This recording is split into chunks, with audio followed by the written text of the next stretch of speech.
Hello అందరికీ welcome to my YouTube channel. ఈరోజు నేనైతే లంచ్కి స్పెషల్ గుడ్డు పులుసు అయితే చేస్తున్నాను. సో ఫస్ట్ ఎగ్స్ ఇలా బాయిల్ చేసుకున్న తర్వాత పీల్ ఆఫ్ చేసిన తర్వాత ఇలా సన్నగా మార్క్స్ అయితే పెట్టుకున్నాను అనమాట. అది ఈ పులుసులోకి వేస్తున్నాను.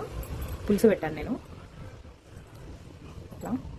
సో పులుసు అంతా మంచిగా ఎగ్ లోపలికి వెళ్తుంది అనమాట. చూడండి. సో నేను మా హస్బెండే కాబట్టి మా ఇద్దరికి ఈ 4 సరిపోతాయి. కొంచెం పులుసు ఎక్కువగా ఉంటే మంచిగా కలుపుకోవచ్చు. కొద్దిసేపు ఉడకనిద్దాము లో ఫ్లేమ్లో.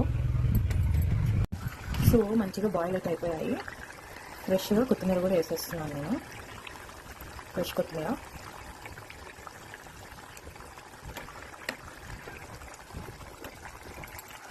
కొద్దిసేపు మూత పెట్టేస్తాను. Thanks for watching. Subscribe to my YouTube channel for more videos. Subscribe. Egg పులుసు రెడీ.